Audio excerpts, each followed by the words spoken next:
आज की कहानी है एक ऐसे आदमी की जिसने अपने ही दिमाग के अंदर एक डरावनी दुनिया बना ली थी। कहानी शुरू होती है युद्ध के मैदान से। मुख्य किरदार एक सिपाही है जिसने दुश्मन देश के बहुत सारे सैनिक मार डाले। लेकिन जितना उसने लोगों को मारा, उतना ही उसके अंदर दबाव और डर बढ़ता गया।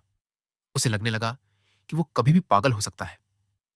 फौज से रिटायर होने के बाद वो पुलिस में भर्ती हो गया, लेकिन रोज रोज शराब पीकर ही अपनी यादों और डर को दबाता था। उसकी पत्नी बार बार कहती थी कि शराब छोड़ दो, मगर उसने कभी नहीं सुना। कुछ समय बाद पत्नी की मानसिक हालत भी बिगड़ने लगी। वो इतनी पागल हो गई कि उसने घर में आग तक लगा दी। लेकिन पति ने उसे अस्पताल नहीं ले गया, बल्कि सोचा कि झील के पास घर बदल लेने से शायद सब ठीक हो जाएगा। फिर हुआ एक खौफनाक हादसा। एक दिन जब वो घर आया तो देखा कि उसकी पत्नी ने उनके तीनों बच्चों को झील में डुबोकर मार डाला। गुस्से और सदमे में उसने पत्नी की हत्या कर दी। उसके बाद उसका दिमाग पूरी तरह से टूट गया। वो असली घटना भूलकर अपने मन में एक बहुत तार्किक लगने वाली लेकिन झूठी कहानी गढ़ने लगा। क्योंकि उसका पागलपन खतरनाक था, इसलिए पुलिस ने उसे एक छोटे से द्वीप पर भेज दिया, जहां उसका इलाज चलने लगा। डॉक्टर और युएन चैंग बार बार उसे समझाते रहे कि हकीकत का सामना करो, लेकिन कोई फायदा नहीं हुआ। 2 साल बीत गए। फिर एक दिन उसने दोबारा अपनी कल्पनाओं की दुनिया शुरू कर दी। इस बार अस्पताल ने सोचा कि अगर उसे ठीक करना है तो उसकी कल्पना के साथ खेलना होगा। तो उन्होंने उसे पुलिस वाला बना दिया और एक नकली केस थमा दिया। एक मानसिक रोगी के गायब होने का केस।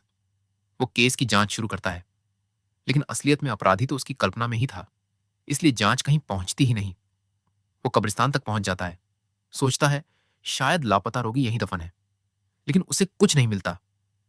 इसी बीच युएन चेंग कहता है, गायब रोगी मिल गया है, अब तुम केस बंद कर सकते हो। लेकिन मुख्य किरदार मानने को तैयार नहीं होता।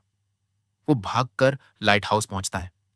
डॉक्टर उसकी फाइल दिखाने की कोशिश करता है ताकि उसे सच का एहसास हो, मगर वो देखने से इनकार कर देता है। यहीं उसे एक महिला मिलती है जो कहती है, मैं असल में डॉक्टर हूं, यहां गुप्त प्रयोग हो रहे हैं।